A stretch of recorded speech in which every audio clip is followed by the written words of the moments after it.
What's up, everyone? Today we're going to continue talking about Terraform and go into some of the other files that are created whenever we run some of our Terraform commands, talk a little bit about providers and versioning and how you can use that to control some of the environments and providers and everything that you're including in your Terraform configuration. As always, I'll include a link to this code down below. It's going to be the original code that I did in my first video. We're just adding a few things to it. I actually probably won't sync those up, but if you're seeing this for the first time, there's another video that does an introduction on Terraform, and this is diving in a little bit deeper. My name is Jeff. This is Jeff Brown Tech. Let's go ahead and get started. All right, here we are out in our TF demo folder. Again, this is out in my GitHub repo where I'm just open Visual Studio Code directly into it, so all we see is the files and everything that go along with this. And let's just quickly review our main.tf file that we have right here. We have a Terraform block giving us the required version of our Terraform executable that we have. We want at least version 1.0 or greater. We have a provider definition here for local, and we're creating a couple of files using the random provider to generate some file names and some random integers, creating some more files and putting some outputs. After it runs, we can see the pet name and the integer. So let's actually go back through and run our Terraform init command. And let's see what happens over on the left-hand side. Right now we have the main.tf file, but we just got some additional files here.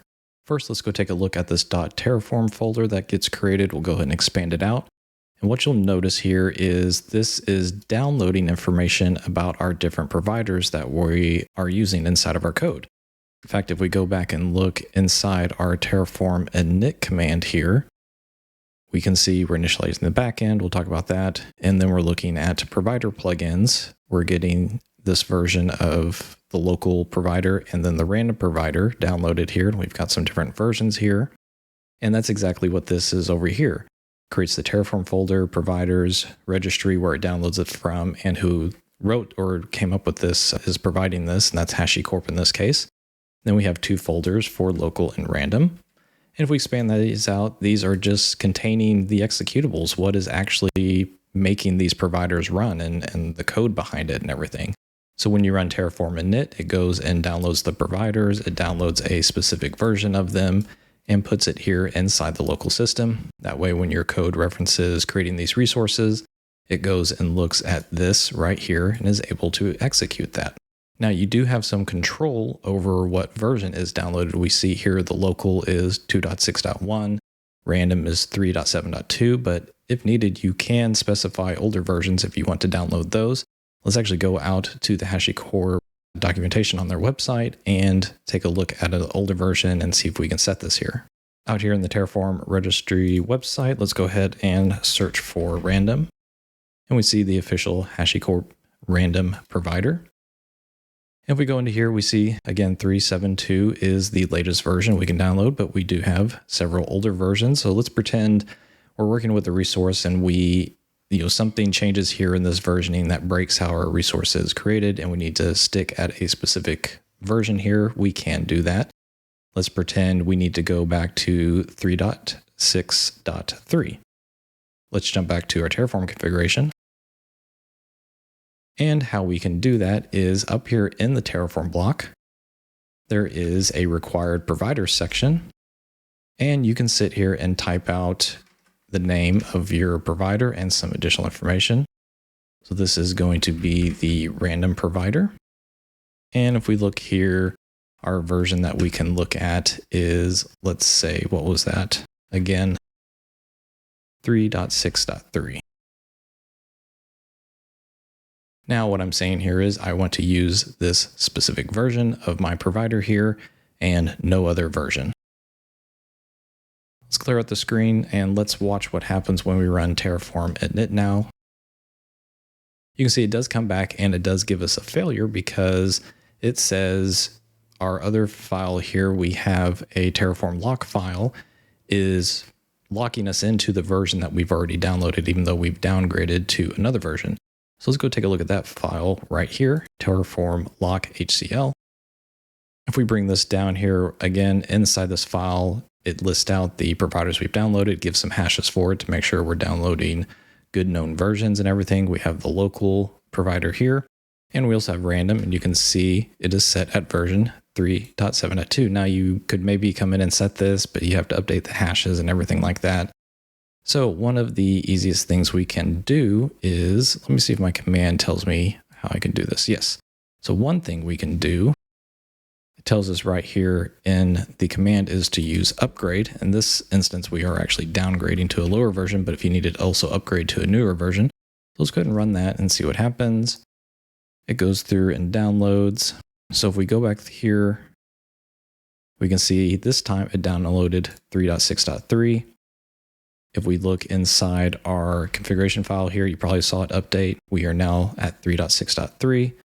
And again, if we come over here to random, it did download 3.6.3. It did keep 3.7.2. And that's perfectly fine. You could go ahead and delete that if you wanted to, or maybe you upgrade to this version later. Or you run this later in some type of CI/CD pipeline or anything like that. It'll just download the correct version. Right now, it's here on our local system. That's why it's still sticking around. If you ever needed to, if the upgrade version didn't work or whatever, no big deal. You can come in straight here and delete this lock file here. So let's go ahead and delete that. Don't ask me again, move to the recycle bin.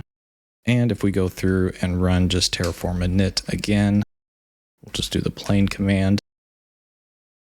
It'll recreate that file and it just runs whatever it needs to download your files and go from there. And we can see 3.6.3. Or if you're having problems with a provider or anything like that, absolutely no issue. You can delete this file, delete, and then you can come in here straight up to the Terraform folder. You can delete it also, no big deal. Come back in here, run Terraform init again. It's going to check any required providers you wanted to, what versions, and just recreate those. So these are pretty ephemeral. You can delete them. Whenever you run Terraform init, it's just going to recreate them and give you the versions that you need. Now there's some additional things we can do with the version here. While we're hard coding it to 3.6.3, there are some other things you can put in here to allow upgrading to later versions. Let's go back to the Terraform documentation and check that out. Here we are out in the Terraform documentation looking at provider requirements when you're creating that Terraform block. And one thing that we can take a look at is version constraints. And this gives us the option to be more adaptable or flexible with what version we want to work with. We don't have to specify, the major, minor, and down to hotfix, 3.6.3 version. We do have a couple of different options here. You can put in something like a greater than or equal 1.0. So if you're fine with that version or anything after it, even up to 2, 3, 4.0 versions, it'll keep upgrading it. One of the other options here is you can put in this little operator here. It's the tilde and a greater than sign. But what you're saying here is I'm fine with any version that includes the rightmost component of the version increment. So in this case, you're saying I'm fine with 1.0.4 or 0.5, 0.6, 0.7, 0.8, anything that comes after it. But as soon as this gets to version 1.1, if that version is available, it is not going to go to that version. It's only going to stay at 1.0 something. Now, if you were to just put in 1.0 and your tilde and your little operator here, it will do 1.1, 1.2, 1.3, 1.4, etc., all the way up to whatever's before 2.0 and so forth. Let's actually jump back to our Terraform configuration here. In this case, I'm fine with anything higher than 3.0. So we'll go in here and put this in and say that. Let's go ahead and clear the screen again, and let's do a Terraform init. We might have to do an upgrade. Let's see what it says. And as you'll notice, actually, it doesn't upgrade because in our lock file here, it's still pinning us and keeping us at version 3.6.3. No worries. Let's try the upgrade command. Just curious if that will work here. Okay, and you can actually see it did change here. It's going to go look at the random version. It's saying, hey, anything 3.0 or greater we are cool with. And then it went through and installed version 3.7.2, which we saw in the documentation earlier. That is the latest version. And if we go into our lock file now, we can see our version, and it now has a constraint in there saying anything greater than 3.0. So that's how you can pin to specific versions here of your providers. The other thing you'll see down here is when you're working with providers, sometimes you have to come in here and create a provider block and maybe give it additional information. We see here we have provider and local, but it doesn't have any other configuration settings with it. Later, when we get into working with the Azure RM to work with the Azure Cloud, there are some things you have to come in here and set. So it's not required, but you could come right in here and you can see it is auto-completing for me and do, provider random. Might just be a good practice to put that in there just so you know I'm using this provider. Need to come in here and, if I ever need to set anything with it in the future. Let's talking a little bit about how to handle your providers and some of the other files that these commands in our workflow are creating over to the side. Let's go ahead and take a look at one other file here, and that's our Terraform state file. So if we go through, let's run Terraform plan. This is going to come through and show us it's going to create these different things here. That's all good. Let's go ahead and go through our Terraform apply and get this created here. It's going to prompt us, do we want to create this? We'll say yes. Very quickly goes through it, and we have a viable goose now for our pet name, our random pet name that it created. But we also got another file here called terraform.tf_state. If we go take a look at this file, it's in JSON format. And what this is outputting for us here is all the resources that Terraform is managing. This is its state file and saying, this is the condition that I know it to currently be in. We can see here it's keeping track of the outputs we have defined and what those actual values are, 8872 and our valuable goose as our pet name. If we scroll down, we can see it's keeping track of the resources that it is managing. It has a local file that we've created. The name of the file is hello world. Actually, what we have here is the Terraform name that it's keeping track of in here. The contents of the file, all the hashes and everything that it's keeping track of. We go down here, our random pet file name, our content generated by Terraform. What the state file is just keeping track of all the resources that we have deployed out there, and it matches against what we define in our Terraform code and everything. And if there's a mismatch, it will, go through and deploy what it needs to and update this and everything here.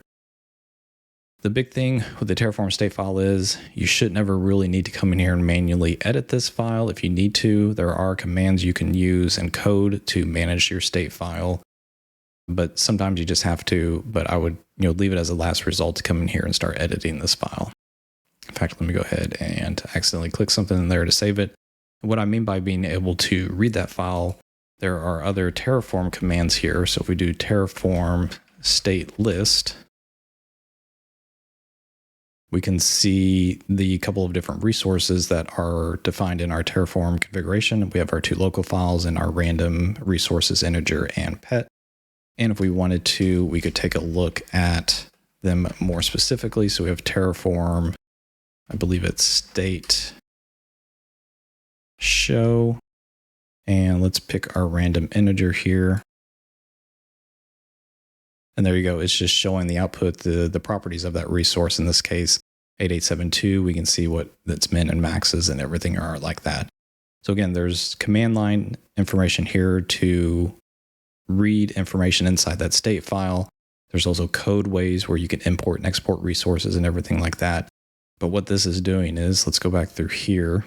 And let's say we go into our files here and we delete this hello world.